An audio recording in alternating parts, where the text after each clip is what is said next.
الصلاة والسلام عليك يا حبيب الله وعلى آلك وأصحابك يا نور الله صلى الله تعالى عليك وسلم. یاد وطن ستم کیا دشتے حرم سے لائی کیوں، بیٹھے بٹھائے بد نصیب سر پہ بلا اٹھائی کیوں. حورِ جنا ستم کیا طیبہ نگر میں، طیبہ نظر میں پھر گیا، چھوڑ کے نغمے حجاز دیس کی چیز گائی کیوں. غفلت شیخ و شاب پر ہنستا ہے طفل شیر خوار، کرنے کو گدگدی ابس آنے لگی بہائی کیوں. میرے پیارے آقا صلی اللہ تعالی علیہ وسلم کے پیارے دیوانوں، آج ہمارے احباب نے حکم دیا ہے کہ سنی دعوت اسلامی کے اس مرکزی بھیونڈی کے ہفتہ واری اجتماع میں ہمارے پیارے اور عظیم ملک ہندوستان کی آزادی میں علماء اہل سنت کا کیا کردار رہا ہے اس پر کچھ گفتگو کی جائے. ظاہر سی بات ہے یہ عنوان جہاں تاریخی ہے وہیں پر بڑا سنجیدہ بھی ہے، اور یہاں پر بھیونڈی کی سرزمین یقیناً اہل علم دانش کی سرزمین ہے. میں سمجھتا ہوں کہ اور جگہوں پر جتنے جلسے نہیں ہوتے ہیں بھیونڈی میں اتنے ادبی مشاعرے ہوتے ہیں.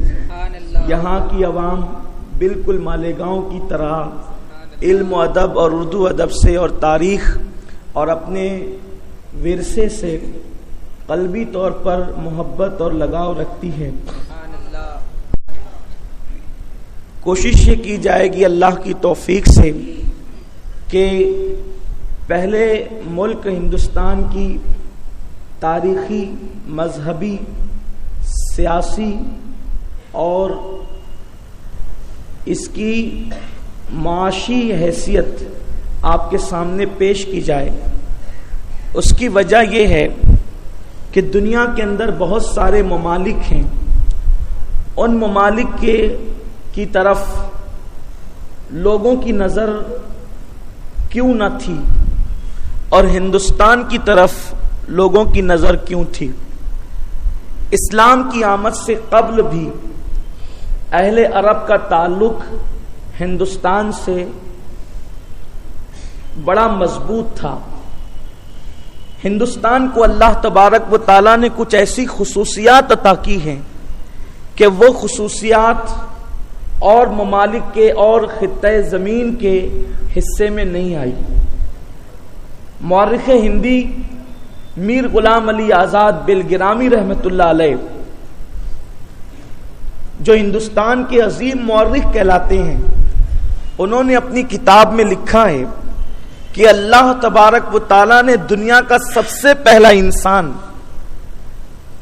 حضرت آدم علیہ السلام کو ہندوستان کی سرزمین پہ اتارا، اور جس پہاڑ کی چوٹی پر آدم علیہ السلام کو اتارا گیا وہاں پر اب بھی حضرت آدم علیہ السلام کے قدم کا نشان موجود ہے.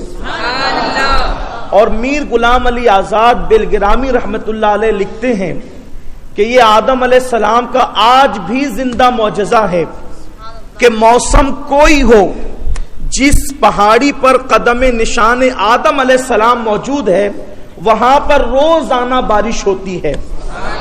گویا کہ قدرت نے نقوش پائے آدم کے غسل کے لیے ایسا اہتمام کر رکھا ہے کہ موسم گرمی کا ہو، سردی کا ہو، بارش کا ہو، وہاں روزانہ بارش ہوتی ہے اور حضرت آدم کے قدم کے نشان کو قدرت کی طرف سے غسل دیا جاتا ہے. چونکہ آدم علیہ السلام ہند کی سرزمین پہ تشریف لائے. جب بھی میں ہندوستان کا ذکر کروں گا اپنی پوری تقریر میں تو اس سے مراد اکھنڈ بھارت ہوگا، جس کے اندر موجودہ بنگلہ دیش ہے، نیپال ہے، سری لنکا ہے، موجودہ پاکستان ہے، یہ پورا اکھنڈ بھارت ہے. ٹکڑے بعد میں کیے گئے اور کیوں کیے گئے اس پر میں کوئی گفتگو اور کوئی بحث نہیں کرنا چاہتا، اس لیے کہ ہماری قوم جانتی ہے کہ بھارت کے ٹکڑے کیوں کیے گئے. لیکن وہ پورا بھارت، پورا اکھنڈ بھارت، مکمل ہندوستان، جس کے لیے رسول پاک صلی اللہ علیہ وآلہ وسلم کی بشارتیں ہیں. حضرت آدم علیہ السلام ہند کی سرزمین پہ تشریف لائے تو آدم علیہ السلام جنت کے جو پتے اپنے جسم پہ باندھ کر تشریف لائے تھے وہ ہندوستان کے اندر بکھر گئے. اس لیے اللہ نے ہندوستان کے پھلوں میں، پھولوں میں اور ہندوستان کے میوہ جات کے اندر وہ خصوصیت عطا کی ہے کہ وہ خصوصیت روئے زمین کے اور پھلوں کو حاصل نہیں. اسی لیے ہندوستان کے گرم مسالے، بالخصوص ہم جس کو کالی مرچ کہتے ہیں، ایک دور کے اندر یہ کالی مرچ کالے سونے کے نام سے مشہور تھی. آپ تاریخ اٹھا کر کے دیکھیں کہ پرتگیز جس کو کہتے ہیں، یہ جو ہندوستان آئے ہیں تو ان کے ہندوستان آنے کا ایک سبب ہے کہ اہل پرتگال اس کالے سونے سے بہت محبت کرتے تھے. اس لیے کہ جس کو کالی مرچ کہتے ہیں، اطباء کو پتا ہے کہ اس کی خصوصیات بہت زیادہ ہیں اور اس کو پرتگال کے اندر کالے سونے کے نام سے جانا اور پہچانا جاتا تھا. اور اس کی قیمت جس طریقے سے آج ہم سونے کو قیمتی سمجھتے ہیں، اہل پرتگال اس کو قیمتی سمجھتے تھے. اور پرتگال جو خریدتے تھے وہ عرب تاجر سے خریدتے تھے اس کالے سونے کو، جس کو ہم کالی مرچ کہتے ہیں. اہل عرب سے وہ خریدتے تھے، عرب ہندوستان سے لے کر کے جاتے تھے. ایک مرتبہ ایسا ہوا کہ ان لوگوں کو پتا چلا کہ یہ لاتے کہاں سے ہے. انہوں نے کھوج لگانے کی کوشش کی، آخرکار وہ ہندوستان آئے اور ہندوستان آ کر ان کو پتا چلا کہ اس زمین پر اس کی پیداوار ہوتی ہے. تو اسی زمین کی خصوصیت ہے یہاں گرم مسالے، یہاں کی جڑی بوٹیاں، یہاں کا عود، یہ ساری چیزوں کا تذکرہ حضور علیہ السلام کی احادیث طیبہ میں بھی ملتا ہے. بلکہ حضور علیہ السلام کی جو احادیث میں تذکرہ ملتا ہے، اگرچہ ابن جوزی نے اس کو ضعیف قرار دیا ہے لیکن ضعیف احادیث فضائل اعمال میں مقبول ہوتی ہے. اللہ کے رسول صلی اللہ علیہ وسلم کا فرمان ہے اگر کوئی بیمار پڑے تو وہ ہند کی جڑی بوٹیوں سے علاج کرے. اللہ نے ہند کی جڑی بوٹیوں میں شفا رکھا ہے، اس لیے کہ ان جڑی بوٹیوں کا تعلق ڈائریکٹ حضرت آدم علیہ السلام کے وجود کے پتوں سے ہے اور جس کا تعلق جنت سے ہے. اس طرح کی بے شمار روایتیں ہیں. اللہ کے رسول صلی اللہ علیہ وسلم کے دور میں جو شاعری کی گئی، نعتیہ شاعری، اس میں ہندوستان کی تلواروں کا تذکرہ بھی ہے. اللہ کے حبیب صلی اللہ علیہ وسلم نے خود جو ہے یوں ارشاد فرمایا، مجھے ہند سے اپنے عاشقوں کی خوشبو آتی ہے. اور یہ روایت تو بڑی مشہور ہے. اقبال کہتے ہیں میرے عرب کو آئی ٹھنڈی ہوا جہاں سے، میرا وطن وہی ہے، میرا وطن وہی ہے. ہندوستان روز اول ہی سے وہ مقام رکھتا ہے کہ اور خطہ زمین کو وہ شرف حاصل نہیں. میں قطعاً عرب کی بزرگی اور فضیلت کا منکر نہیں، لیکن ہر پھول کی خوشبو جدا جدا ہے. بلکہ اگر تمہید کے طور پہ یہ بات کہی جائے تو آپ کو یہ بات سمجھ میں آنا چاہیے کہ جس کعبۃ اللہ کے کونے میں حجر اسود لگا ہوا ہے اس کو رکن ہندی بھی کہتے ہیں. اور اس کو رکن ہندی کہنے کی وجہ یہ ہے کہ اس طرف ہندوستان ہے، یعنی ہندوستان والے جس طرف رک کر کے سجدہ کرتے ہیں وہ کعبے کا سب سے افضل ترین کونا ہے، اور کونے جدھر عراق ہے وہ خالی ہے. اس اعتبار سے یمن ہے وہ خالی ہے، شام ہے وہ خالی ہے، لیکن جس طرف ہندوستان ہے اس طرف حجر اسود لگا ہوا ہے. ہم 5 وقت جو سجدہ کرتے ہیں تو گویا کہ حجر اسود کی طرف رک کر کے سجدہ کرتے ہیں. آپ دیکھیں اگر آپ تاریخ اٹھائیں گے تو سب سے پہلی اذان زمین کے کسی خطے پر ہوئی ہے تو وہ ہندوستان کے خطے پہ ہوئی ہے.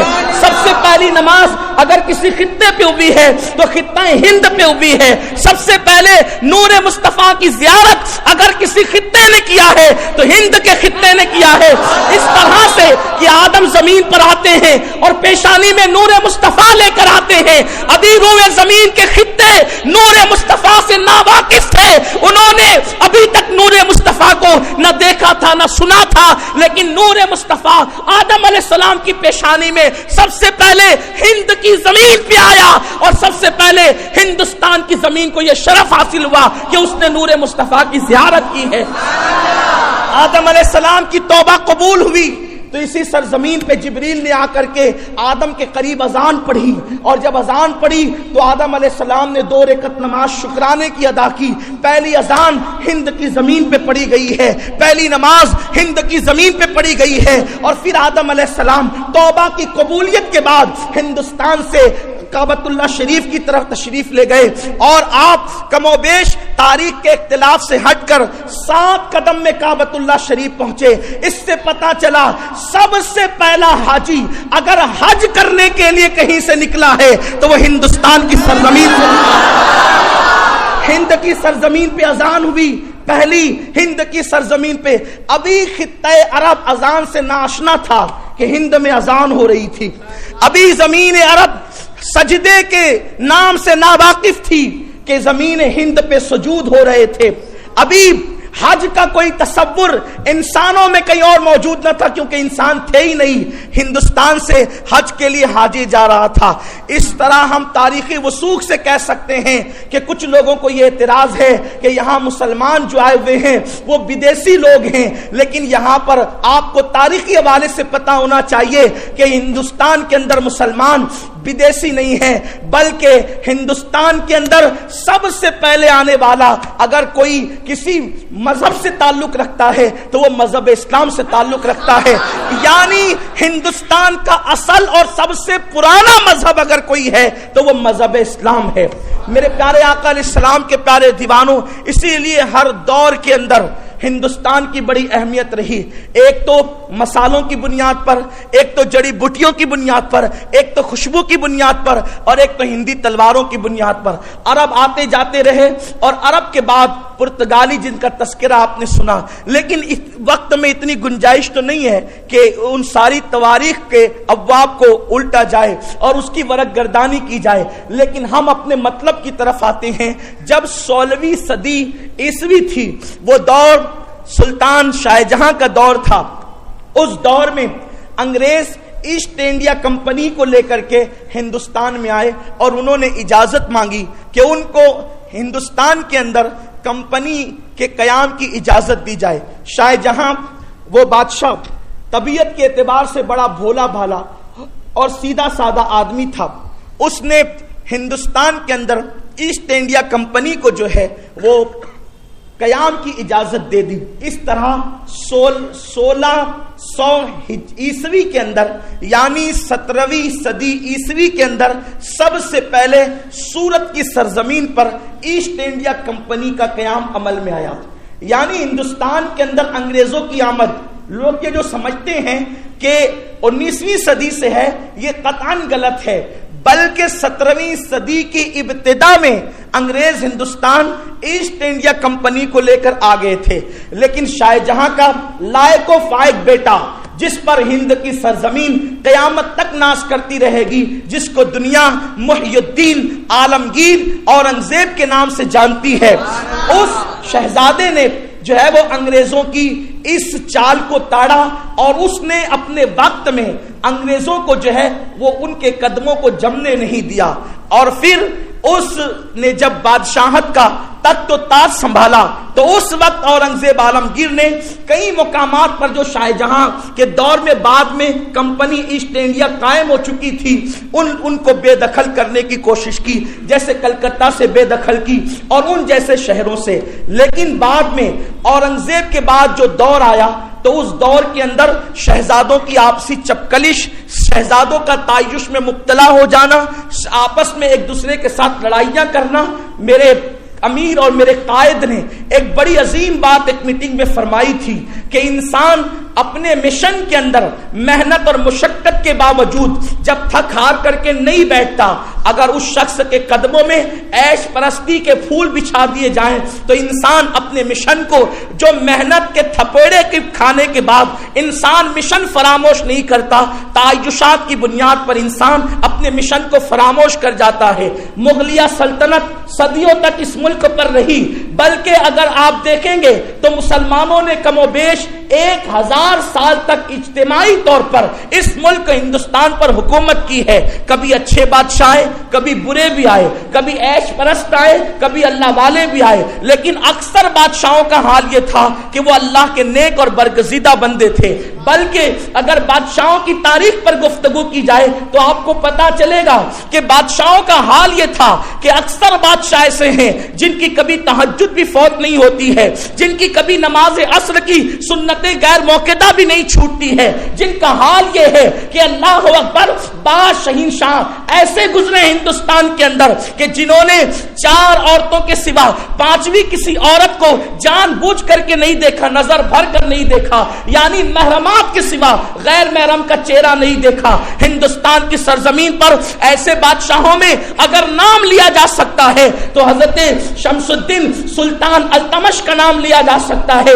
ان کے تقوی کو دیکھ کر حضرت قطب الدین بختیار کاکی نے ان کو خلافت و اجازت سے نوازا تھا۔ اسی طرح محبوب الہی کے دور میں دلی کی حکومت کے اندر ماحول یہ تھا کہ جو دلی کے بادشاہ کی سپاہ تھی، محبوب الہی کے خطبات کو سن کر دلی کی سپاہ جو ہے ایام 20 کے روزے بھی ترک نہیں کرتے تھے، یعنی 13، 14 اور 15 تاریخ کو ہر مہینے سپاہی بھی روزہ رکھتے تھے۔ یہ ماحول صوفیہ نے بنا رکھا تھا۔ ہندوستان کی سرزمین پر اس شان سے زندگی گزر رہی تھی اور اسلام کے عروج کا دور تھا، مسلمانوں کے عروج کا دور تھا، لیکن جس وقت تعیشات نے جو ہے اپنی لپیٹ میں شہنشاہوں کو لیا اور بادشاہوں کو لیا اور شہزادوں کو لیا، تو پھر ایک وقت وہ آیا کہ ہندوستان کی سرزمین پر رفتہ رفتہ انگریزوں نے اپنے قدم جمانے شروع کر دیے۔ لیکن اورنگزیب کے بعد بھی ایک بادشاہ ایسا تھا کہ جس نے انگریزوں کو جمنے نہیں دیا، اس کا نام ہے سلطان فتح علی ٹیپو شہید رحمت اللہ تعالی علیہ۔ یہ وہ شخص ہے جس کی غیرت کا عالم یہ تھا، اور اس کی سنیت کے بارے میں جو لوگ مشکوک ہیں ان لوگوں کو اس بارے میں بالکل کلیئر ہو جانا چاہیے کہ ٹیپو فتح علی سلطان، جس کو ہم ٹیپو سلطان کہتے ہیں، وہ اس قدر غوث الاعظم دستگیر کا معتقد ہے کہ اس نے اپنی تلوار پر یا شیخ عبد القادر جیلانی شیخ اللہ کا وظیفہ لکھ رکھا تھا۔ آپ اندازہ فرمائیں، آپ تاریخ اٹھا کر کے دیکھیں اور یہ بات آپ کو پتا چلے گی کہ شیعہ غوث الاعظم دستگیر کو سید بھی نہیں مانتے تو وہ غوث پاک کا وظیفہ اپنی تلوار پہ کیسے لکھ سکتے ہیں؟ ایک عظیم مفکر سے میری ملاقات ہوئی کیرلا کی سرزمین پر، انہوں نے کہا کہ آپ نے ٹیپو سلطان کو شہید کیسے کہہ دیا؟ میں نے کہا وہ سنی تھا اس لیے شہید کہا۔ انہوں نے کہا وہ سنی نہیں تھا، اس لیے کہ اس کا باپ حیدر علی تھا۔ تب میں نے کہا کہ آپ اس بات سے اتفاق کرتے ہیں کہ اس کی تلوار پر شیخ عبد القادر جیلانی شیخ اللہ لکھا تھا؟ انہوں نے کہا بالکل اتفاق کرتے ہیں۔ تو میں نے کہا آپ کو نہیں پتا ہے کہ شیعہ تو حضرت غوث الاعظم دستگیر کو سید بھی نہیں مانتے؟ اللہ اکبر! اس لیے کہ غوث پاک نے شیعوں کے خلاف ان کے رد میں رسالے لکھے ہیں، تو وہ لوگ جس کو سید نہ مانتے ہو وہ لوگ اپنی تلواروں پر ان کے نام کا وظیفہ کیسے لکھ سکتے ہیں؟ اس وقت وہ چپ ہو گئے۔ میرے پیارے آقا علیہ السلام کے پیارے دیوانوں، تو ٹیپو فتح علی سلطان جس وقت اس بندے کی شہادت ہوئی ہے، یہ بھی ایک بات تلخ حقیقت ہے۔ اگر کوئی شیعہ مسلک سے تعلق رکھتا ہے وہ ناراض نہ ہو، میں تاریخ پڑھنے لگا ہوں کہ ٹیپو سلطان شہید کی عادت یہ تھی کہ وہ کبھی بیٹھ کر جنگ نہیں لڑتا تھا، بلکہ ٹیپو سلطان شہید اپنی سپاہ سے آگے کھڑے ہو کر کے جنگ لڑتا تھا۔ یہ سنت نبوی پر اس کا عمل تھا۔ اس نے کبھی بھی بیٹھ کر کے لوگوں کی رہنمائی نہیں کی، بلکہ اس نے ہمیشہ آگے بڑھ کر کے سپاہ کی قیادت کی ہے، اور آپ کو پتا ہوگا یہ اس قدر کٹر سنی تھا جسے ٹیپو سلطان کہتے ہیں کہ شیعہ اس سے نفرت کرتے تھے، عداوت رکھتے تھے، اور انگریزوں سے جس میر جعفر اور میر صادق نے اپنے ہاتھ ملائے تھے وہ سنی نہیں تھے بلکہ شیعہ تھے، اور اس بنیاد پر اس کے ساتھ انگریز کے ساتھ انہوں نے ہاتھ ملائے تھے کہ ٹیپو سلطان ان کے مسلک کی اشاعت کے اندر جو ہے وہ سد راہ کا کام کرتا تھا۔ انہوں نے سوچا انگریز کی حکومت ہوگی، اپنے مسلک کو پروان چڑھایا جائے گا، تو انہوں نے سلطان کے خلاف مخبری کی، اور مخبری کرنے کے بعد نتیجہ یہ ہوا کہ سلطان شہید ہو گئے۔ اور آپ کو پتا ہوگا یہ ہند کی تاریخ ہے، ہندوستان کا وہ شیر دل بادشاہ جس کا قول یہ ہے کہ گیدڑ کی 1000 دن کی زندگی سے شیر کی 1 دن کی زندگی بہتر ہے،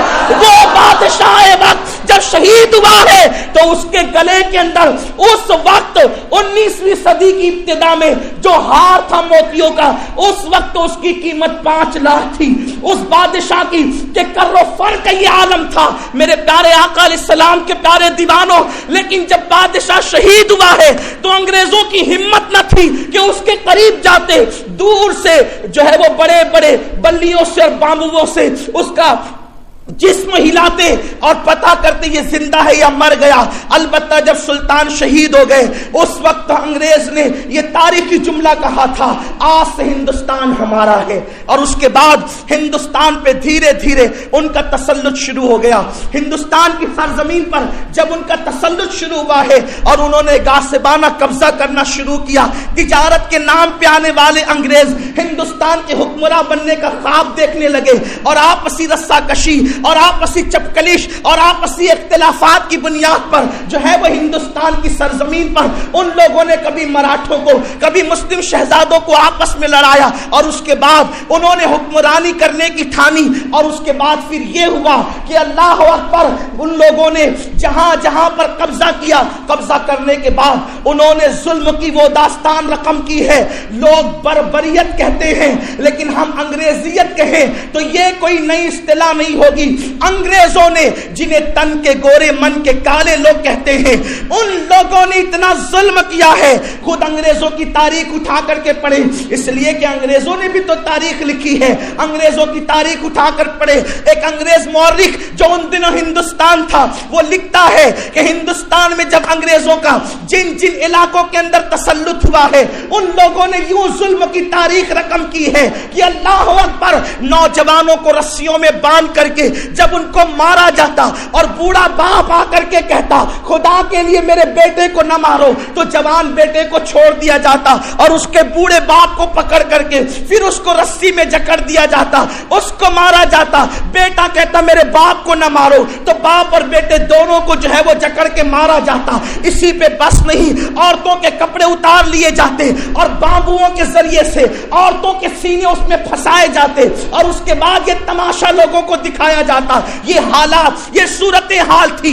اسی پہ بس نہیں، غیرت مند شوہروں نے جب اپنی عورتوں کا یہ انجام دیکھا تو ان کا یہ حال ہوا۔ ایک انگریز مورخ لکھتا ہے کہ حالت یہ تھی کہ جب ہم ایک راستے سے گزرے ہم نے 14 عورتوں کی لاشیں دیکھی، ان کے ساتھ ان کے 14 مردوں کی لاشیں دیکھی۔ ہم نے ایک دوسرے سے پوچھا ان کو قتل کس نے کیا ہے، تو بتانے والوں نے بتایا ان کے شوہروں نے غیرت کی وجہ سے ان کو اس لیے قتل کر دیا کہ انگریزوں کا اس شہر پہ تسلط ہو گیا ہے، اگر ہم اپنی عورتوں کو نہ مار دیں گے تو یہ زنا کر کے پھر ماریں گے، اس سے بہتر ہے کہ یہ زنا کر کے مارے، ہم زنا سے پہلے قتل کر دیں۔ یہ انگریز مورخ لکھ رہا ہے، وہ کہاں تک سچ بول رہا ہے یا اس کی شرعی حیثیت کیا ہے ابھی میں اس کو بیان کرنے نہیں بیٹھا، لیکن انگریزوں کے ظلم کی داستان یہ ہے۔ پھر اس کے بعد انہوں نے اپنی ہاتھوں سے اپنی عورتوں کو قتل کیا، اور قتل کرنے کے بعد پھر اپنے سینوں میں خنجر ڈال لیے اور غیرت کے مارے مر گئے۔ اللہ اکبر،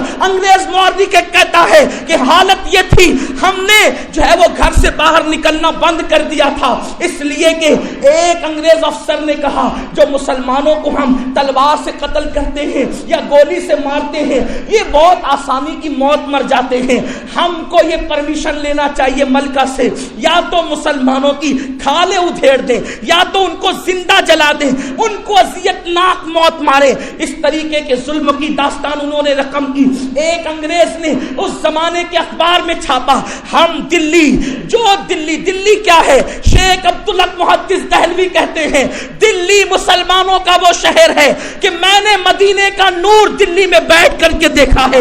شیخ عبدالحق محدث دہلوی نے دلی کی یہ شان بیان کی ہے، وہ دلی جو 22 خواجاؤں کی چوکھٹ ہے، وہ دلی اللہ اکبر جہاں پر ولایت کا سورج کبھی غروب نہیں ہوا ہے، خدا کی قسم آج بھی ولایت کا سورج دلی میں طلوع ہے، دیکھنے والے دیکھ سکتے ہیں، اس لیے کہ دلی وہی جو بختیار کاکی کی چوکھٹ ہے، دلی وہی جو بابا فرید الدین کی چوکھٹ ہے، دلی وہی چوکھٹ اس لیے کہہ رہا ہوں کہ بابا فرید الدین نے اپنی زندگی کے اکثر اوقات دلی میں گزارے ہیں، دلی وہی ہے جہاں محبوب الہی کا آستانہ ہے، دلی وہی ہے جہاں باقی باللہ موجود ہے، دلی وہی ہے اللہ اکبر جہاں مجدد الفسانی کے پیر و مرشد باقی باللہ موجود ہے، دلی وہی ہے جہاں پر نصیر الدین چراغ دہلوی موجود ہے، دلی وہی ہے بابا فرید کی امی، بابا فرید کی بہن، بابا فرید کے بھائی اسی دلی میں آرام کر رہے ہیں۔ دلی کی فضیلت کیا بیان کی جائے؟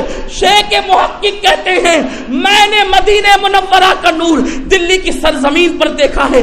آپ غور کریں اس دلی کے بارے میں چھاپا گیا کہ دلی چونکہ مسلمانوں کا شہر ہے اس لیے دلی کو ہم طے کر دیں گے، اور یہاں پر ایک مسجد جو شاہی مسجد ہے اس کا مینار ایک قائم رکھیں گے تاکہ آنے والوں کو پتا چلے یہاں کوئی شہر تھا، اور باقی پورا دلی ختم کر دیں گے۔ یہاں تک بیان کیا گیا ہے انگریزوں نے ایک وقت وہ آیا کہ اپنے اس منصوبے کو عملی جامہ پہنایا اور دلی کے اندر اتنے مسلمانوں کو قتل کیا کہ کتوں کے پیٹ بھر گئے، کتے لاش نہیں کھاتے تھے، گیدوں کے پیٹ بھر گئے، گید لاش نہیں کھاتے تھے۔ یہ کوئی کہانی قصہ نہیں، یہ ہند کی تاریخ ہے۔ آپ غور فرمائیں ان سارے حالات کے اندر دوسرے لوگ چپ رہ سکتے تھے، کیوں؟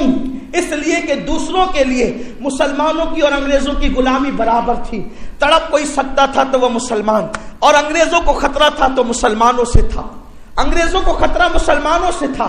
اس لیے انگریز سب سے زیادہ ظلم اگر کسی پہ کرتا تھا مسلمانوں پہ، ظلم کیا تھا؟ روحانی ظلم بھی ہوتا تھا۔ کیسے؟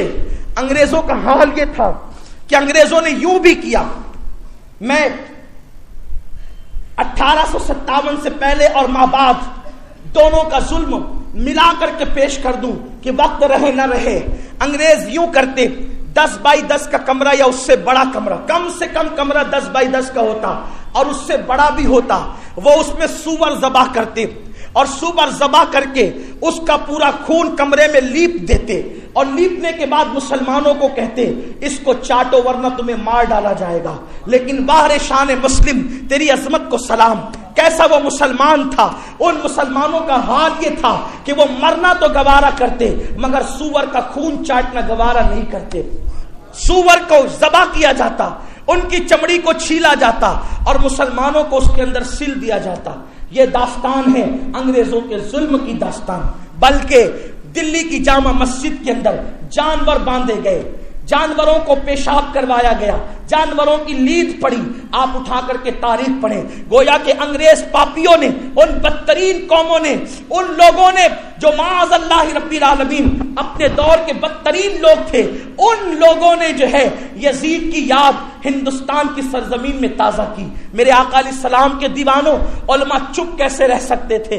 علماء خاموش کیسے رہ سکتے تھے؟ مسٹر ہمفرے اپنے اعترافات میں لکھتا ہے، وہ بھی ہندوستان کی سرزمین کی رپورٹ لکھتے ہوئے کہتا ہے سب سے بڑی رکاوٹ اگر ہمارے راستے میں کوئی تھی تو وہ مسلم علماء تھے، اس لیے کہ آج کل کے دور کی طرح اس دور میں ملا اور مسٹر کی تقسیم نہیں تھی، بلکہ اس دور میں جو عالم دین ہوتا مسجد کا امام، وہی صدر الصدور چیف جسٹس کی حیثیت سے کورٹ کے اندر فیصلے بھی کیا کرتا تھا۔ خود آپ دیکھیں، اللہ اکبر، علامہ فضل خیرآبادی جن کا نام آپ حریت کے مجاہدوں میں پڑھتے اور سنتے ہیں، وہ خود جو ہے وہ صدر الصدور تھے، یعنی سب جج کے منصب پہ فائز تھے، اس کو آپ چیف جسٹس بھی کہہ سکتے ہیں۔ اسی طرح سے مفتی صدر الدین آزردہ یہ اپنے وقت کے ایسے جلیل القدر اور عالم دین اور مفتی باکمال تھے کہ نوابین اپنے بچوں کو تربیت دینے کے لیے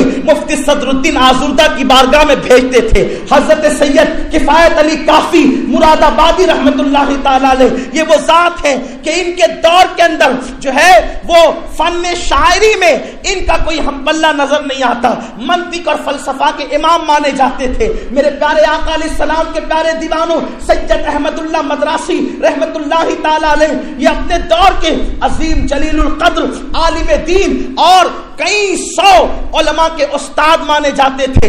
بلکہ آپ کو یہ بھی بتا دوں، جس کو ہم مدراس کہتے ہیں، آج کل جس کو چنئی کہا جاتا ہے، یہ مدراس نہیں تھا بلکہ تاریخ میں اس کا پرانا نام مدارس آتا ہے۔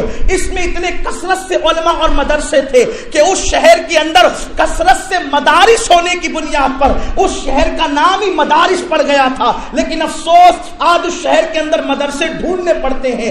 آپ جانتے ہیں آزادی سے پہلے ہماری سنہری تاریخ کیا رہی ہے؟ اللہ اکبر، نام بدل کر تاریخ کو مسخ کرنے کی کوشش کی گئی ہے۔ اس وقت مدرسے اس طرح نہیں ہوتے کہ کوئی ٹرسٹ مدرسہ چلاتا نہیں، بلکہ عالم کا گھر، اس کا چبوترا، اس کی کٹیائی وقت کا بہت بڑا دارالعلوم اور یونیورسٹی کی حیثیت رکھتے تھے، اور اس گھر کے اندر تربیت پانے والے، تعلیم حاصل کرنے والے جو اسلام کے بدلے جلیل نکلتے، ان کا ہم پلہ زمانے میں ڈھونڈنے سے نہیں ملتا۔ لوگ کہتے چراغ لے کے ڈھونڈو، ہم کہتے چراغ نہیں بلکہ سورج لے کر تلاش کرو۔ جو بدلے جلیل، جو اسلام کے فرزندوں کو مدارس نے پیدا کیا تھا تربیت کے ذریعے سے، آج کی بڑی بڑی یونیورسٹیاں بھی ان لوگوں کو اب دیکھ نہیں سکتی، ان کا تصور نہیں کر سکتی۔ میرے پیارے آقا علیہ السلام کے پیارے دیوانوں، 1857 میں انقلاب کی آگ کیوں بلند کی گئی؟ انقلاب کی چنگاری کو شعلہ جوال کس طریقے سے بنایا گیا؟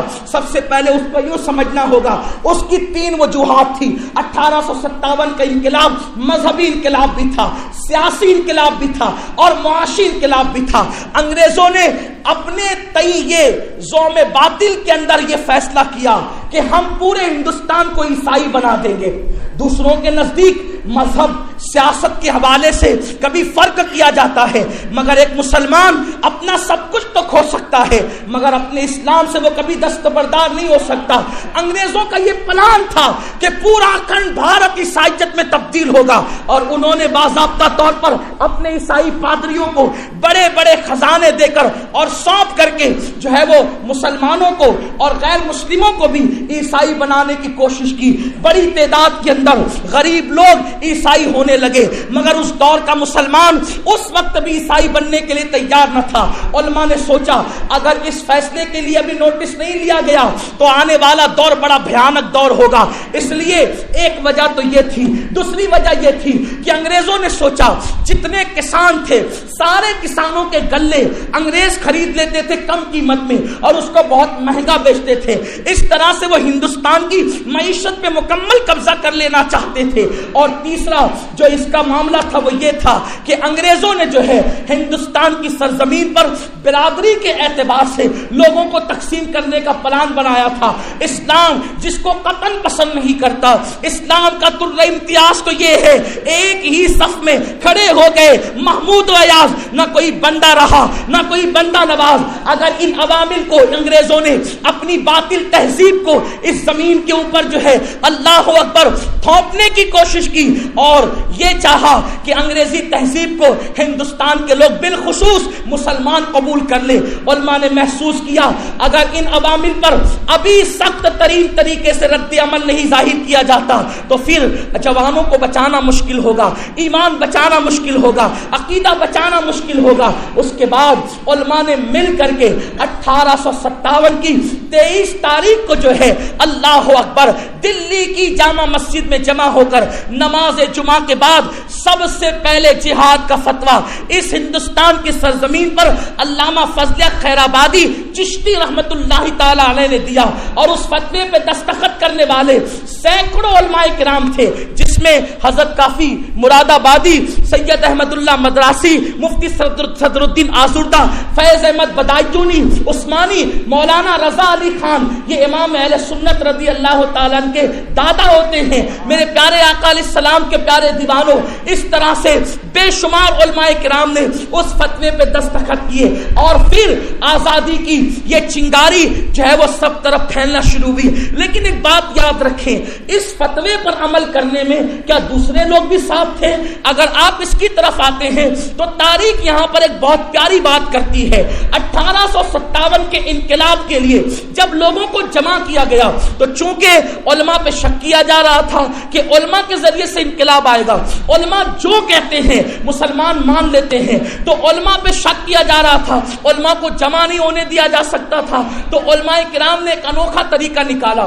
1857 کے انقلاب کا جو اعلان کیا گیا وہ مائک کے ذریعے سے نہیں کیا گیا، 1857 کا اعلان نقارہ کے ذریعے سے نہیں کیا گیا، بلکہ جو تحریک چھیڑی گئی اس کو روٹی اور بوٹی کی تحریک کہتے ہیں۔ یعنی جس کو اس تحریک میں شامل کیا جاتا اس کا طریقہ یہ تھا کہ لنگر کے نام پہ ایک روٹی اور اس میں گوشت کی بوٹی رکھ کر کے اس کو دیا جاتا، تو دینے کے بہانے کہتے ہم یہ کام شروع کر رہے ہیں، اس میں آپ کو شامل ہونا ہوگا۔ اب میں آپ سے کہتا ہوں، آج لوگ بوٹی کے مخالف ہیں، اس وقت کب معید ہو سکتے تھے؟ تو پتا چلا اب اس تحریک کے اندر جو شامل ہوئے تھے صرف وہی لوگ تھے جو روٹی کے ساتھ بوٹی کھاتے تھے۔ اب آپ سمجھ سکتے ہیں 1857 کی اس انقلاب کی آواز کے اندر کن لوگوں کا کردار ہو سکتا تھا۔ ایک طریقہ تو یہ تھا، دوسرا طریقہ خانقاہوں کے ذریعے سے لوگوں کو جوڑنا، تیسرا طریقہ جمعہ کے خطبات میں، جمعہ کے اجتماعات کے ذریعے سے لوگوں کو جوڑنا، اور چوتھا طریقہ آراء سے بزرگان دین کے ذریعے سے لوگوں کو جوڑنا۔ اب آپ مجھے بتائیں کہ اس میں علماء اہل سنت تھے، اب لوگ یہاں کہتے ہیں ہم بھی تھے، آپ کب تھے؟ اس لیے کہ 1857 سے پہلے ہندوستان کی سرزمین پر صرف دو ہی مکاتب فکر ہے، یا تو سنی ہے یا تو شیعہ ہے، تیسرا کوئی یہاں پر نظر نہیں آتا۔ جو لوگ آج اعلان کرتے ہیں مجاہدین آزادی کو سلام، مجاہدین آزادی کو پاکیزہ سلام، اور ہمارا بھی مدرسہ تھا اور ہمارا بھی مدرسہ تھا، ہم ان سے پوچھتے ہیں، خاص طور پر دارالعلوم دیوبند والے زیادہ پھدکتے ہیں آزادی کے معاملے کو لے کر۔ 1857 سے پہلے آپ کہاں ہو؟ آپ کہاں ہو؟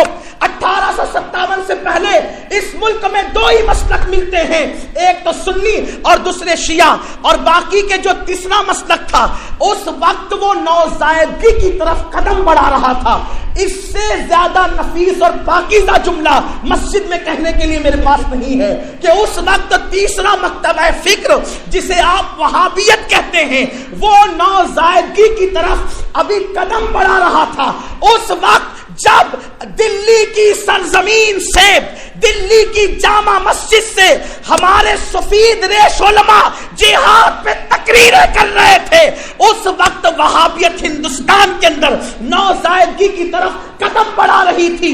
اب مجھے بتاؤ، شیعہ تو مٹھی بھر تھے، ان کو کوئی لینا دینا ملک سے تھا نہیں، انہیں تو اپنے مسلک پر نظر تھی۔ بتائیں میدان عمل کے اندر اگر کوئی تھا تو وہ صرف یا رسول اللہ کہنے والوں کی تعداد،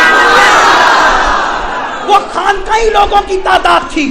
گوالیر کی سرزمین پر آپ تاریخ اٹھا کر کے دیکھیں، اور میں یہ نہیں کہتا کہ علماء اہل سنت کی تاریخ دیکھیں، ان تاریخوں کو پڑھیں جن کو دیگر مورخین نے لکھا ہے۔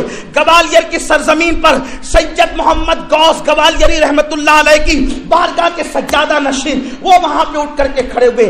آج بھی ان شہداء کا مزار گوالیر کی سرزمین پہ موجود ہے، اور ان کی شہادتیں آج بھی پکار پکار کے کہہ رہی ہے کہ ہندوستان کی آزادی کی پہلی اینٹ رکھنے میں اگر کسی کا لہو شامل ہے تو وہ خانقاہوں کے سجادہ نشینوں کا لہو شامل ہے۔ اسی طریقے سے آپ دیکھیں دلی کی سرزمین پر حضرت شیخ مخدوم رحمت اللہ تعالی علیہ یہ شہید ہے. یہ کون ہے آپ کو پتا ہے؟ یہ حضرت حضور اچھے میاں رحمت اللہ علیہ کے مرید و خلیفہ ہیں.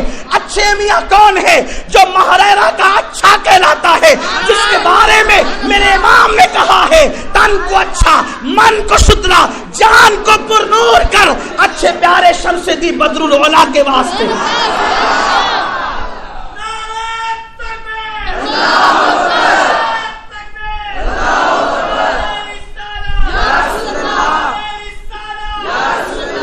شاہ جہاں پور میں سید احمد اللہ مدراسی، مفتی صدر الدین آزردہ دہلی میں سید کفایت علی کافی مراد آبادی، مراد آباد کی سرزمین پر.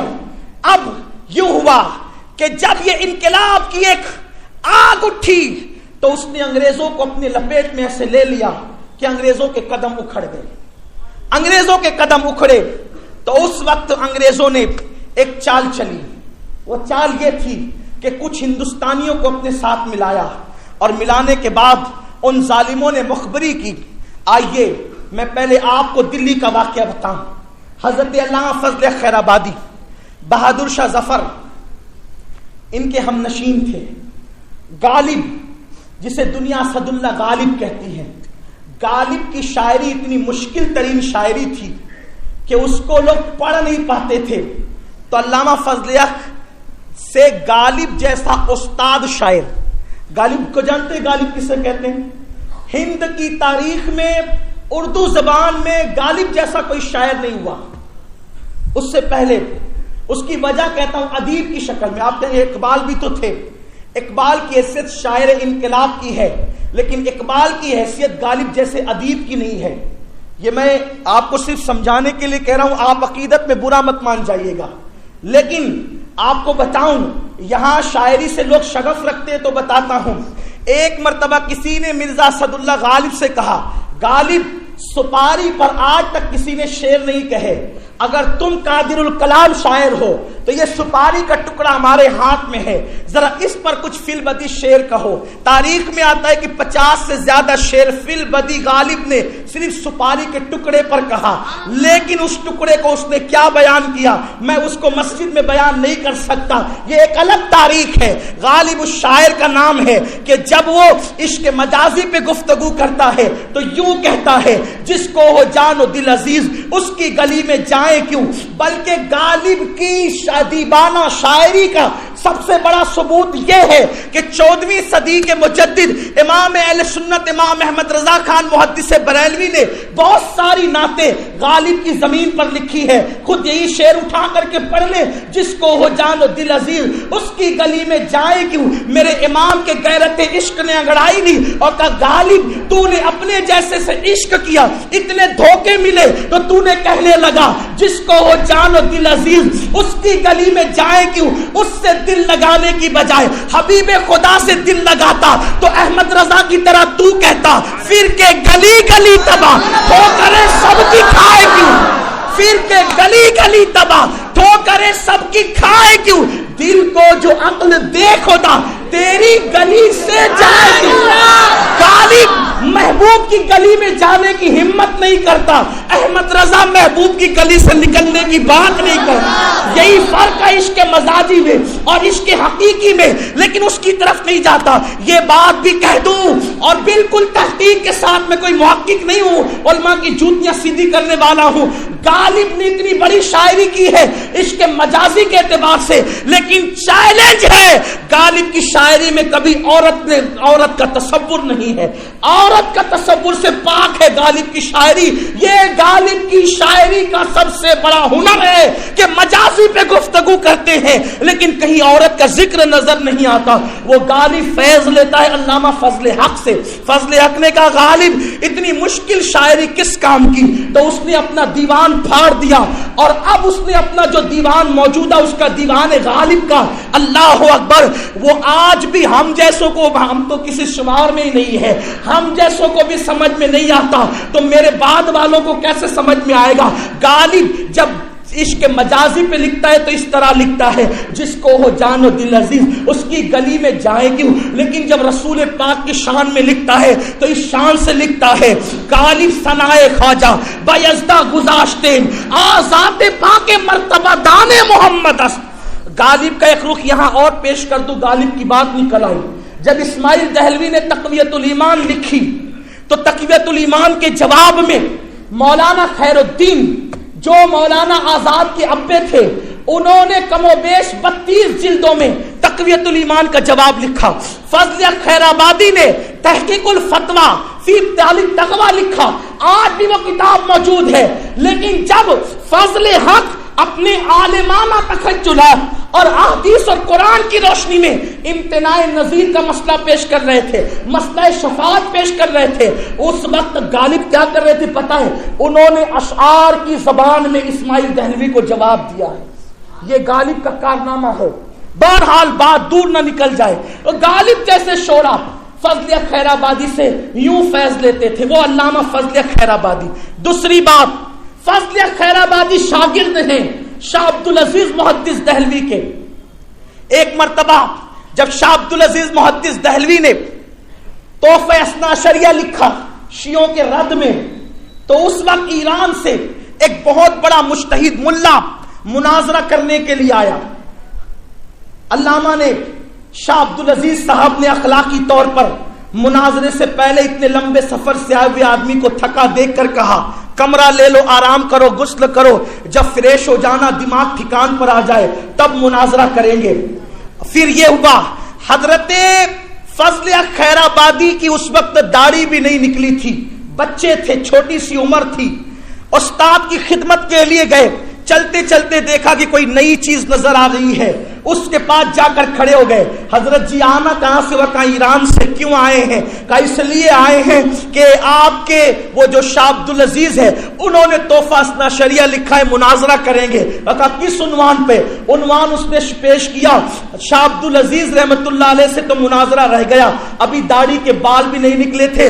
علامہ فضل خیر آبادی نے وہ بحث کی ہے کہ وہ وہیں پر چپ رہ گیا۔ کہا تو ہے کون؟ تو کہا میں شاہ صاحب کے پاس علم حاصل کرنے کے لیے آتا ہوں۔ اس نے کتابوں کی گٹھری باندھی، سر پہ رکھا اور چل دیا کہ جس استاد کے بچوں کے علم کا یہ عالم ہے اس شاہ عبدالعزیز کے علم کا عالم کیا ہے؟ اس نے مناظرہ نہیں کیا۔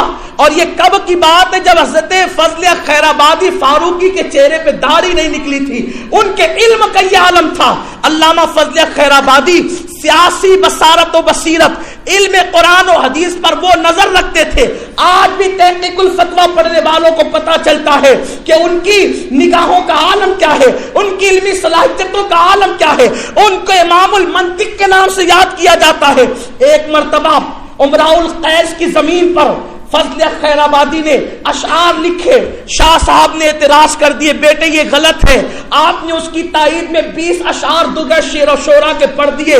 شاہ صاحب کو کہنا پڑے صاحبزادے آپ نے صحیح کہا، غلطی ہمارے سمجھنے میں ہوئی۔ وہ فضل خیر آبادی ہے، علامہ فضل خیر آبادی رحمت اللہ تعالی علیہ۔ بہرحال فضل خیر آبادی نے جب جہاد کا فتویٰ دیا، پوری دلی اور دلی کے آس پاس اور پورے ملک کے اندر ایک آزادی کی تحریک چل پڑی، لیکن مخبری کی وجہ سے فضل خیر آبادی اور دیگر لوگوں کے قدم اکھڑ گئے، گویا کہ یہ ایک ناکام کوشش تھی۔ حالانکہ آزادی کی روح تو پھونک دی گئی، آزادی کی اینٹ تو رکھ دی گئی، لیکن اب کیا ہوا؟ فضل خیر آبادی جن کی شاہانہ زندگی گزر رہی تھی، علامہ فضل خیر آبادی کی، ان کی جائیداد ضبط کر لی گئی اور آپ کو انڈمان کی جیل میں بھیج دیا گیا۔ علامہ خود لکھتے ہیں، باغی ہندوستان کے اندر آپ کی تصنیف ہے، آپ نے کوئلوں کے ذریعے سے کپڑے پہ لکھ کر وہ کتاب روانہ کی تھی۔ علامہ فضل خیر آبادی نے، آپ فرماتے ہیں دریائے شور کے قریب مجھے ایسی سزا دی گئی کہ اللہ اکبر اس کو بیان نہیں کیا جا سکتا۔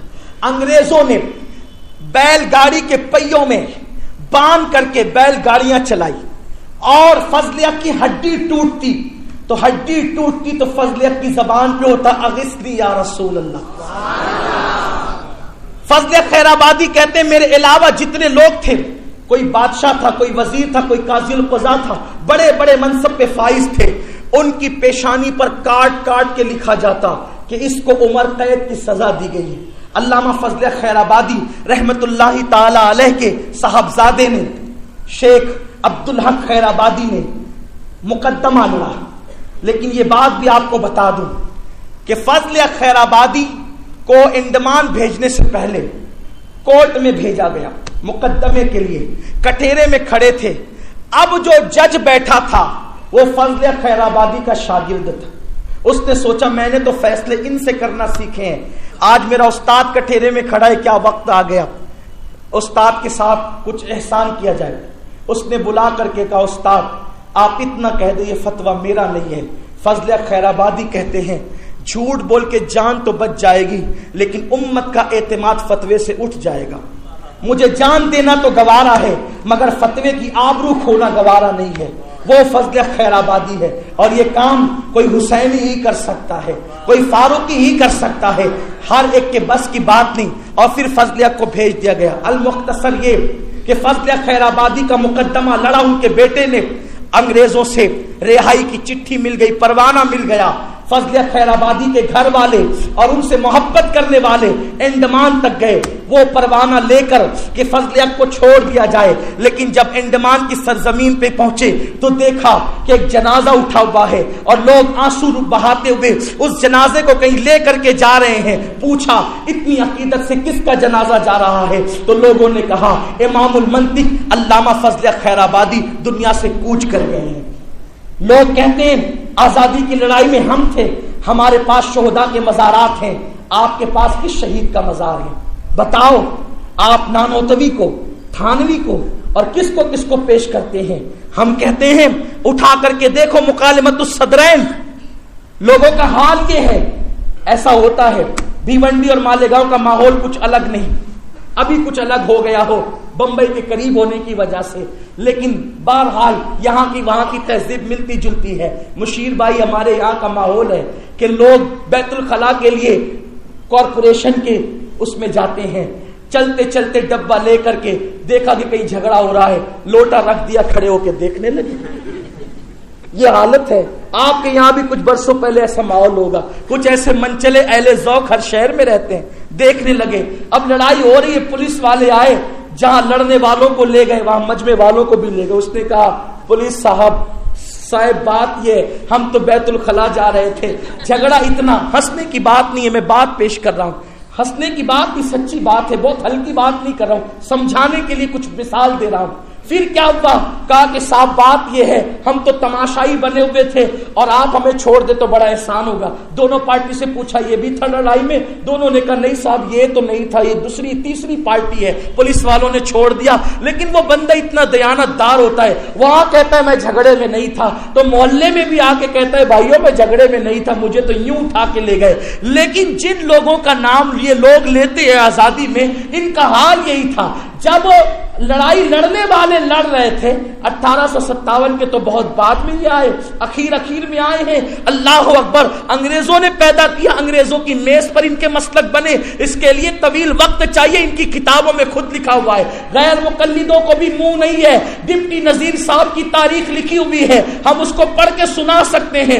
مکالمت الصدرین اشرف علی صاحب کی مدحت بیان کر رہی ہے، 650 روپے کس کو ملتے تھے۔ نانوتوی صاحب کا یہ قول آج بھی موجود ہے، ہم تو حکومت کے وفادار ہیں، حکومت مالک و مختار ہے، جو چاہے کرے۔ اور لوگ اسی کو مجاہد آزادی کہتے ہیں۔ جو لوگ تماشائی بنے کھڑے تھے دور سے اور ان کو پکڑ کر لے جایا گیا، وہاں جا کے کہتے صاحب ہم نہیں تھے، لیکن جب چھوڑ دیا گیا تو سینہ تان کے محلے میں کہتے دیکھا ہم بھی مجاہد آزادی ہیں، اس لیے کہ چند سیکنڈ ہم بھی جیل میں رہ کر کے آئے ہیں۔ ہم مطالبہ کرتے ہیں کوئی برا نہ مانے، تاریخ کے منہ پر کالک پوتنے والوں، تمہیں اللہ کو منہ دکھانا ہے، تم رب کی بارگاہ میں جواب کیا دو گے؟ نادانو، تم قوم کو تو بے وقوف بنا سکتے ہو، اللہ کو دھوکہ نہیں دے سکتے۔ یاد رکھو اگر مجاہد آزادی میں تمہارا کوئی بندہ تھا، کوئی ایک شہید بتا دو جس کی قبر پکار کے کہہ رہی ہے جس کو انگریزوں نے پھانسی دی، انگریزوں نے قتل کیا، ہم ایک نہیں سینکڑوں نام یہی پڑھ کے سنانے کی طاقت رکھتے ہیں جن کو سولیاں دی گئی ہیں. احمد اللہ مدراسی شہید ہوئے ہیں, آج بھی ان کی قبر انور پکار کے کہہ رہی ہے ہندوستان کے لیے ہم نے جان دی ہے. اور ابھی آپ جانتے ہیں جسے دنیا سید کفایت علی کافی مراد آبادی کے نام سے جانتی ہے, یہ وہ شعر و ادب میں مہارت اور ید تولا رکھنے والی ذات ہے کہ میرے امام نے کہا کہ میں قصداً اگر کسی کی شاعری سنتا ہوں یا تو اپنے چھوٹے بھائی حسن بریلوی کو سنتا ہوں یا تو پھر کافی مراد آبادی کو سنتا ہوں. میرے امام نے کہا ہے کہ کافی اور حسن وہ شعرا ہے میری نظر میں کہ جس کا کلام شروع سے لے کر آخری تک شریعت کی حدود کے اندر ملتا ہے, وہ کافی ہے. جانتے ہیں مراد آباد میں کافی کا عنوان تھا ہر جمعہ میں انگریزوں کی مخالفت, عیسائیوں کی مخالفت. عیسائیوں سے موالات حرام ہے, عیسائیوں کے ساتھ محبت حرام ہے. اس طرح کی باتیں کی گئی کیونکہ قرآن میں میرے اللہ نے کہا یا ایھا الذین آمنوا لا تتخذوا اليہود والنصارى اولیاء بعضهم اولیاء بعض. اللہ ارشاد فرماتا ہے, میرا رب فرماتا ہے ولن ترضى عنک اليہود ولا النصارى حتی تتبع ملتهم. تم عیسائی اور یہودیوں کو اس وقت تک خوش نہیں کر سکتے جب تک کہ تم ان کا مذہب قبول نہ کر لو. انگریزوں کے ہاتھ پہ جوڑ کے وہ خوش نہیں ہوں گے. قرآن کہتا ہے کب تک؟ جب تک تم ان کا مذہب قبول نہ کرو. ہم ان کا مذہب کیسے قبول کر سکتے ہیں؟ ہمارا مذہب اسلام ہے. تو علماء کا عنوان تھا بالخصوص سید کفایت علی کافی مراد آبادی کا. اور آپ جانتے ہیں کافی نے وہ محنت کی کہ پورے مراد آباد سے انگریزوں کو نکال پھینکا, انگریزوں کو شکست ہوئی, انگریز بھاگ گئے, نینی تال پہنچے. نینی تال پہنچنے کے بعد جو ہے وہ کئی مہینوں تک حضرت کفایت علی کافی مراد آبادی نے پھر جن جن لوگوں کو اپنے مشورے سے امیر مقرر کیا, وزیر مقرر کیا, گورنر مقرر کیا, وہ حکومتیں کرتے رہے. امن و امان کا ماحول قریب تھا کہ ایسے میں پھر انگریزوں نے پوری قوت کے ساتھ حملہ کیا. آخرکار مراد آباد کو انہوں نے پھر فتح کیا, اور جب فتح کیا تو وہاں کے گورنر کو شہید کیا. اسی طریقے سے پھر حضرت کافی مراد آبادی رحمت اللہ علیہ کو پکڑ لیا, اور یہ بھی مخبری کے ذریعے سے پکڑا.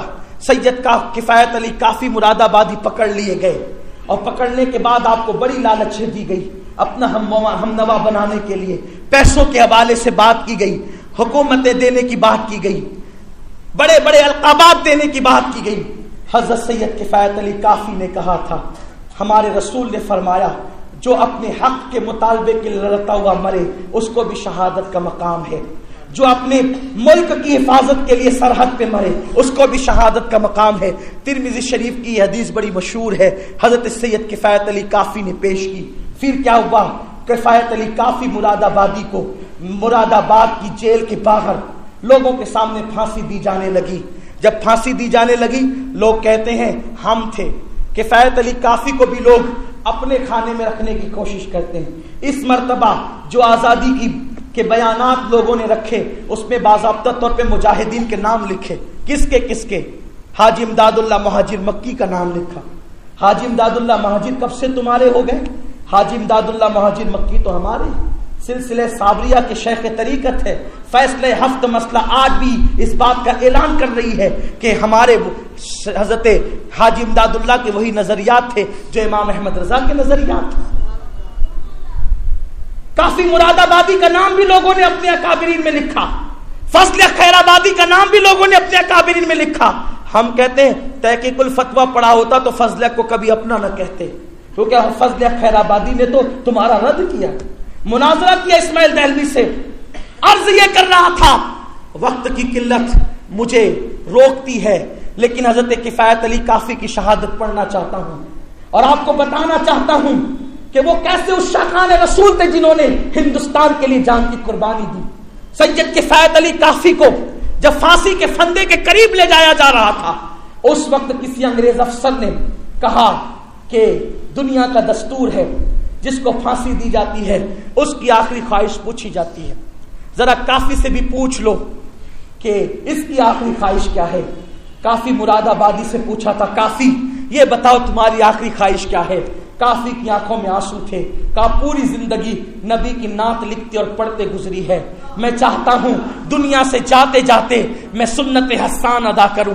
اور ایک تازہ کلام مورخین یہاں لکھتے ہوئے کہیں ٹھوکر کھائے ہیں کہ کافی نعت پڑھتے پڑھتے گئے ہیں، لیکن میں یہاں پر یہ بات پورے وثوق کے ساتھ عرض کرنا چاہتا ہوں، کافی نے نعت پڑھی ہے لیکن پرانی لکھی ہوئی نہیں، بلکہ کافی کہتے ہیں دنیا سے جاتے جاتے اپنے کلام کی قطار میں ایک نعت کو اور کھڑا کرنا چاہتا ہوں، ایک کلام اور اس کا اضافہ کرنا چاہتا ہوں، اگر اجازت ہو تو کاغذ اور قلم تھما دو تاکہ ایک نیا کلام اپنے نبی کی شان میں لکھ کر دنیا سے جاؤں۔ آپ سے پوچھنا چاہتا ہوں، پھانسی کے پھندے دیکھ کر لوگوں کا پریشر بڑھ جاتا ہے، پھانسی کا پھندا دیکھ کر لوگوں کے اوسان خطا ہو جاتے ہیں، پھانسی کے پھندے دیکھ کر لوگوں کے سر چکرانے لگتے ہیں، آپ مجھے بتائیں کلام لکھنے کے لیے اگر کوئی شاعر ہے تو میں اس کی توجہ چاہتا ہوں، ورنہ کم سے کم بھیونڈی کے اہل ذوق اتنا تو پتہ رکھتے ہیں کہ انسان کو شاعری کے لیے پرسکون ماحول چاہیے، اور وہ بھی ایسا ماحول جہاں بلبل کی چہک ہو، جہاں گلوں کی مہک ہو، جہاں سبزوں کی ہریالی ہو، جہاں سمندر کی طغیانی ہو، جہاں بلکھاتی ہوئی ندیاں ہو، جہاں پر چڑیوں کی چہک ہو، جہاں پر افق کا جمال ہو، شفق کی سرخی ہو۔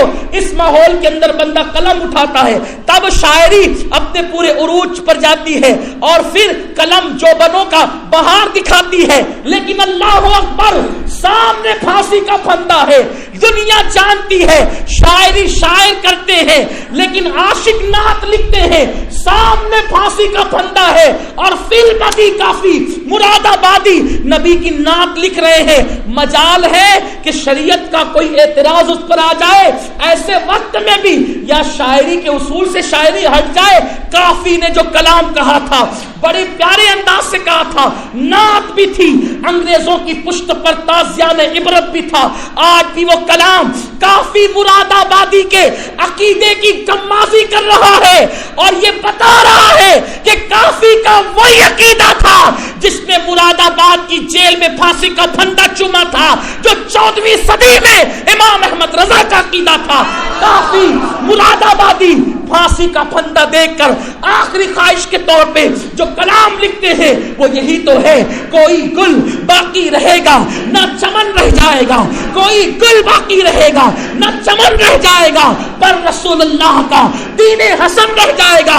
اطلس و کم خواب کی پوشاک پہ نازا نہ ہو، انگریزوں کو گویا کہ دھول چٹائی جا رہی ہے، اور تن کے گورے من کے کارے انگریزوں اونچے کپڑے پہن کر اتراؤ نہیں، اطلس و کم خواب کی پوشاک پہ نازا نہ ہو، اس تنے بے جان پہ خاکی کفن رہ جائے گا۔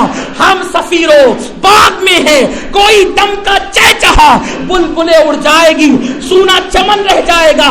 اور عقیدے کا شعر کیا کہتے ہیں، جو پڑے گا صاحب لولاک پر بے حد درود، جو پڑے گا صاحب لولاک پہ ہر دم درود، خاک سے محفوظ اس کا کفن رہ جائے گا، قبر میں محفوظ اس کا تن بدن رہ جائے گا، قبر میں محفوظ۔ اس وقت لوگ لکھ رہے تھے نبی مر کر مٹی میں مل گئے، کافی عقیدے کا اعلان کر رہے تھے کہ نبی تو اپنی جگہ ہے، جو نبی پہ درود پڑھتے ہیں وہ بھی قبروں میں سلامت رہتے ہیں۔ جو پڑھے گا صاحب لولاک کے اوپر درود، قبر میں محفوظ اس کا تن بدن رہ جائے گا۔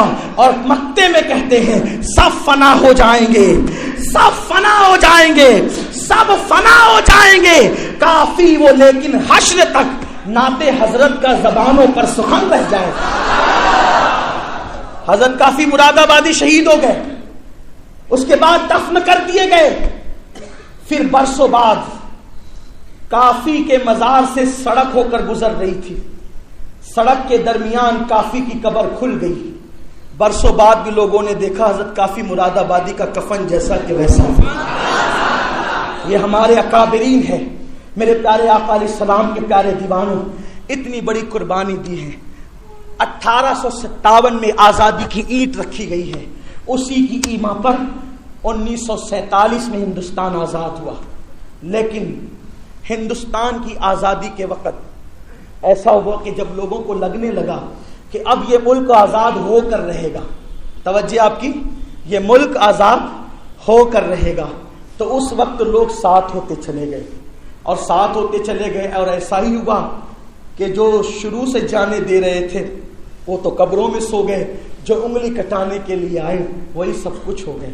لوگ ہم سے کہتے ہیں مسلمانوں کے پاس کیا ثبوت ہے کہ انقلاب میں مسلمان موجود تھے؟ ہم کہتے ہیں لفظ انقلاب ہی بتا رہا ہے کہ مسلمان موجود تھے، اس لیے کہ انقلاب یہ اردو ہے، انقلاب اردو ہے۔ آپ ہوتے تو آپ اپنی زبان میں کوئی نام رکھتے، لیکن مسلمانوں نے انقلاب برپا کیا تھا، اس لیے انقلاب، اور آج بھی تاریخ میں انقلاب کو انقلاب ہی لکھا جاتا ہے۔ اور خدا کی قسم لوگوں کو انقلاب کا مد مقابل آج تک دوسری زبان میں کوئی لفظ مل ہی نہیں سکا۔ یہ ہماری تاریخ اور ثقافت ہے۔ دلی کی جامع مسجد کہہ رہی ہے، آپ جانتے ہیں حضرت اختر شاہ جہاں پوری رحمت اللہ علیہ نے لکھا ہے کہ 1857 کے بعد وہ دردناک سزا دی ہے علماء کو کہ دلی سے لے کے لاہور تک کوئی درخت ایسا نہ تھا جہاں پر کسی عالم کی لاش نہ لٹکی ہو۔ 22,000 علماء اور 5 لاکھ مسلمانوں نے جام شہادت نوش کیا 1857 کی جنگ آزادی میں۔ لیکن افسوس ہمارے جوانوں کو یہ تاریخ ہی نہیں پتا۔ ابھی اس کے بعد دوسری تحریکیں اور ہے، ریشمی رومال تحریک، تحریک خلافت، ان پر تو ابھی ہم کوئی گفتگو ہی نہیں کرتے۔ عنوان 1857 میں علماء کا کردار آپ نے کہا، میں نے اس کی ایک جھلک پیش کی ہے، ورنہ یہ عنوان اتنا طویل ہے، اس کے لیے گھنٹوں ناکافی ہے۔ انشاءاللہ پھر کبھی موقع ملا ہم گفتگو کریں گے، لیکن اتنا یاد رکھیں اس ملک ہندوستان میں سب سے بڑی قربانی علماء نے دی، لیکن علماء نے جب قربانی دی 22,000 علماء کو شہید کرنے کے بعد انگریزوں نے پلان کیا کہ اب علماء ہمارے ہم خیال ہونے چاہیے، اور اس کے بعد انہوں نے اپنے ہم خیال علماء کو پیدا کیا، نتیجتاً ہندوستان میں فرقے بنے۔ میں جاتے جاتے صرف 3 باتیں کہہ کے جاتا ہوں۔ اس ملک ہندوستان میں سیاسی معاملات بہت کروٹ بدل رہے ہیں۔ اب اس ملک میں اگر ہمیں عزت کے ساتھ جینا ہے تو ہمیں کرنا کیا ہے؟ 3 باتیں کرنی ہوگی۔ سب سے پہلی چیز، کوئی مسلمان جاہل نہ رہنے پائے، ایجوکیشن اتنا عام کر دیا جائے۔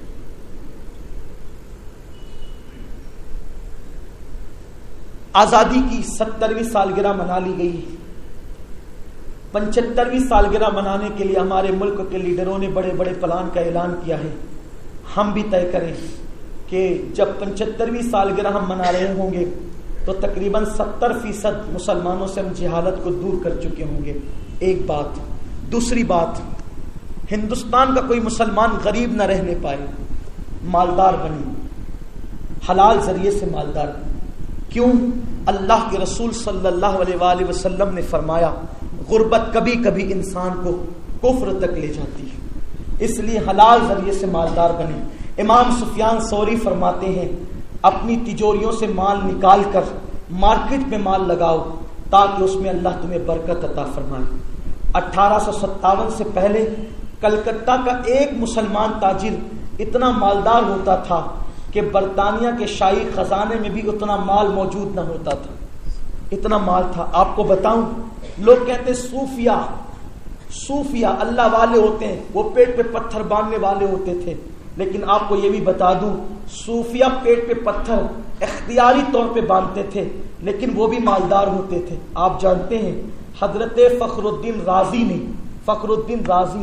رحمت اللہ علیہ نے جب ہندوستان پر محمود حملہ کرنے کے لیے آ رہے تھے تو اس وقت محمود کے پاس پیسے نہیں تھے، فخر الدین رازی نے اپنا آدھا خزانہ بادشاہ کو قرض کے طور پہ عطا کیا تھا۔ یہ فخر الدین رازی کون ہے؟ یہ صوفی ہی تو ہے، نجم الدین کبریٰ کے مرید ہیں، اتنے بڑے صوفی ہیں، تفسیر کبیر کے مصنف۔ آپ غور فرمائیں تو مالدار بنے۔ اب مالدار کیسے بنیں گے؟ جو رات کے 3 بجے تک انٹرنیٹ پر بیٹھ کر راتوں کو ضائع کرتے ہیں، وہ جب صبح جلدی نہیں اٹھیں گے تو وہ کاروبار کیسے کریں گے؟ تو 2 چیزیں، مالدار بنے، فضول کاموں سے بچیں، اپنے وقت کو ضائع کرنے سے بچیں، اور وہی دوڑ لائیں کہ فضل حق جیسا کورٹ میں فیصلہ دیتا تھا اور وہی امامت بھی کرتا تھا۔ قیادت مسلمانوں کے ہاتھ میں ہو، اور بغیر ایجوکیشن اور دولت کے یہ کام نہیں ہو سکتا۔ اور تیسرا اور اہم کام، مسلکی اختلافات، فرقہ واریت سے بچیں۔ اس کا بہترین طریقہ یہ ہے کہ مسلمان یہ طے کر لے 1857 کے بعد جتنے مکاتب فکر پیدا ہوئے ہیں ان سب کو جوتے کی نوک پہ رکھ کر آگ لگا دیں، اور 1857 سے پہلے ہندوستان میں جو عقیدہ تھا سارے مسلمان اسی عقیدے پہ متحد ہو جائیں۔ مستقی فرقہ واریت ختم ہو سکتی ہے اس ایک نقطۂ نظر پر آ کر۔ آج باپ لڑتا ہے بیٹے سے، بھائی بحث کرتا ہے بھائی سے، بہن بحث کرتی ہے بہن سے، بیوی بحث کرتی ہے شوہر سے۔ یہ کیا آگ لگی ہوئی ہے؟ اس منافرت کو ختم کرنا ہے تو مسلمانوں کو یہ طے کرنا ہوگا کہ 1857 کے بعد جتنے مکاتب فکر ایجاد ہوئے سب کو آگ لگا دو۔ 1857 سے پہلے کی بات کریں اور 1857 سے پہلے ہم کس کو دیکھتے ہیں؟ غریب نواز نظر آتے ہیں، محبوب الہی نظر آتے ہیں، بختیار کاکی نظر آتے ہیں، بابا فرید نظر آتے ہیں، اکھنڈ بھارت میں داتا علی ہجوری نظر آتے ہیں، صابر کلیئر نظر آتے ہیں، مخدوم اشرف نظر آتے ہیں، شاہ برکت اللہ نظر آتے ہیں، بیلگرام کے سادات نظر آتے ہیں۔ کتنا حسین موقع ہے، کتنی اچھی بات ہے۔ اگر لوگوں کے دل میں اس امت کی ترقی کا خواب ہے جسے آپ درخشندہ تعبیر دیکھنا چاہتے ہیں تو ان تین نکات کو ہمارے علماء نے کل بھی پیش کیا تھا اور آج بھی پیش کیا جا رہا ہے، اس پہ عمل کریں اور ہندوستان کو پھر سے سونے کی چڑیا بنا دیں تاکہ یہ ہندوستان پھر سے لوگوں کے سامنے ایک سپر پاور کی حیثیت سے کھڑا ہو سکے۔ ہندوستان وہی ہے مسلمانوں، ہندوستان وہی ہے کہ جس وقت ہلاکو نے بغداد پہ حملہ کیا تھا تو بغداد کے بادشاہ ہندوستان کے مسلمانوں سے مدد مانگ رہے تھے۔ آپ ہندوستان کو سمجھتے کیا؟ ہندوستان کی ایک اپنی تاریخ ہے جس کے لیے دفاتر اور اوقات چاہیے، انشاءاللہ تعالیٰ اس پہ کبھی گفتگو ہوگی ذہن میں بات رہی تو۔ لیکن ہلاکوں کے مقابلے میں اس دور میں اگر کسی کو مد مقابل سمجھا گیا ہے تو ہندوستان کو سمجھا گیا ہے۔ آپ اٹھا کر دیکھیں اس دور کی تاریخ کہ اس وقت ہندوستان سے مدد مانگی گئی تھی، لیکن آج ہندوستان کا مسلمان انتہائی ناکارہ ہو کے رہ گیا۔ لڑکیوں کی محبت، ناجائز تعلقات، انٹرنیٹ، فیس بک، موبائل، اس میں ہم ڈوب گئے۔ آج تھوڑا سا وقت ملتا ہے لوگ مسجد میں بھی بغیر واٹس ایپ کے نہیں رہ پاتے، لوگ بیانوں میں بھی واٹس ایپ کے بغیر اور موبائل کے بغیر نہیں رہ پاتے۔ جس قوم کا حال یہ ہو کہ جس نے موبائل کو اپنے لیے گویا کہ شریک حیات بنا لیا، پھر وہ قوم عزت اور وقار کے ساتھ کیسے جیے گی؟ اس قوم کو وقار کیسے ملے گا؟ ہم نے پورا وقت انٹرنیٹ کی نظر کر دیا، تھوڑی سی ٹون بجی کہ ہم فوراً بے قرار ہو جاتے ہیں کس کا میسج ہے، جبکہ خطاب کرنے والا رسول پاک کا میسج پیش کر رہا ہوتا ہے۔ ہم اس وقت بھی، نعت ہو رہی ہوتی ہے اس وقت بھی، جمعہ کا خطبہ ہو رہا تھا اس وقت بھی۔ مسلمانوں ہوش کے ناخن لو، اپنی ذمہ داری کا احساس کرو۔ اور یہ بات بھی آپ کو بتا دوں چلتے چلتے اخیر میں، جو 5 لاکھ مسلمان شہید ہوئے ہیں نا، 5 لاکھ، ان 5 لاکھ میں 4 لاکھ سے زیادہ جن کی عمر تھی وہ 40 سال سے کم کی تھی، یعنی اکثر نوجوانوں نے اس میں حصہ لیا تھا اور نوجوانوں کے ذریعے سے انقلاب کی جنگ لڑی گئی تھی۔ اور یہ بھی آپ کو چلتے چلتے اخیر میں بتا دوں کہ ہندوستان پہ جو انگریزوں کا قبضہ ہوا تھا وہ بادشاہوں کی عیاشیوں کی بنیاد پہ۔ بہادر شاہ ظفر کے بارے میں علامہ فضل حق نے لکھا ہے کہ وہ زینت محل کے اندر اتنا ڈوب گیا تھا کہ وہ اپنی رائے سے کوئی فیصلہ ہی نہیں کرتا تھا۔ بہادر شاہ ظفر جو زینت کہہ دے بس وہی اس کا موقف ہوتا تھا۔ اس کے بچے تعیشات کے اندر مبتلا تھے، بادشاہ عیش پرستی میں اتنا ڈوبا ہے بہادر شاہ، میں کیا عرض کروں۔ بہادر شاہ کی شاعری بتاتی ہے، حالانکہ وہ انتقال کر چکے ہیں، ان کی برائی نہیں کر رہا ہوں لیکن صرف آپ کو نصیحت کے لیے بتا رہا ہوں۔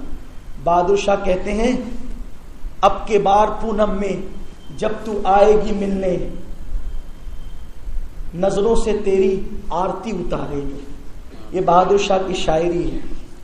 علامہ فضل خیر آبادی نے بہت ان کا تذکرہ بہت سوچ کے ساتھ کیا، کاش کہ بادشاہ عیاشی میں نہ ڈوبا ہوتا، اپنے دادے کا تاج محل مجرا گاہ بنا دیا گیا تھا۔ بہادر شاہ ظفر کا حال یہ تھا، اخیر میں اپنے عیش کے لیے 1 لاکھ روپیہ اس دور میں انگریزوں سے سالانہ لے کر اپنی زندگی گزارتے تھے اور اپنے تعیشات کا سامان کرتے تھے۔ 37 سے لے کر 1837 سے لے کے 57 تک یہی معمول رہا بہادر شاہ کا. لیکن پتہ ہے عیش کا انجام کیا، پاپ کا انجام کیا، گناہ کا انجام کیا. پھر بہادر شاہ کو وہ دن بھی دیکھنا ملے کہ بہادر شاہ کو جب قید کر کے لے جایا گیا انگریزوں نے، تو بہادر شاہ نے کہا ہم کو صبح صبح سورج نکلتے ہی ناشتے کی عادت ہے. تو انگریزوں نے کہا تھا ٹھیک ہے ناشتہ لاتے ہیں. اور جب ناشتہ لایا گیا تو تشت میں بہادر شاہ ظفر کے بیٹے کے ابلے ہوئے سر تشت میں رکھے ہوئے تھے. بہادر شاہ ظفر کی بیٹی، 2 بیٹیاں تھیں اس کی. ایک بیٹی جب تکلیف اور مصیبت میں گرفتار ہوئی اور اس کو روٹی بھی نصیب نہ ہوئی تو بادشاہ کی بیٹی نے مجبوراً دلی کے ایک باورچی سے نکاح کر لیا تھا، جس کے گھر سے ہزاروں بٹتے تھے. صرف عیش کی بنیاد پر اور پاپ اور گناہ کی بنیاد پہ اس کی بیٹی نے وہ دن دیکھا کہ ایک باورچی کے ساتھ نکاح کرنے پہ مجبور ہو گئی.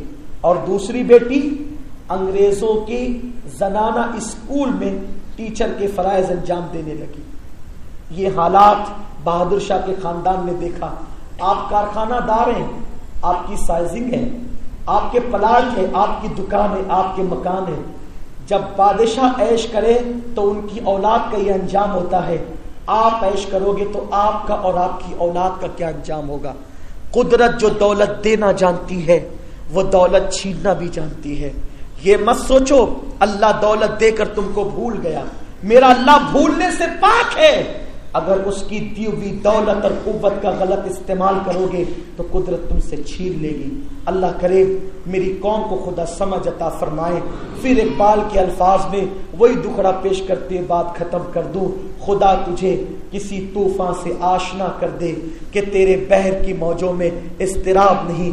دوران گفتگو کوئی غلطی ہو اللہ معاف کرے. استغفر اللہ ربی من کل ذنب واتوب الیہ وما علینا الا البلاغ. السلام علیکم.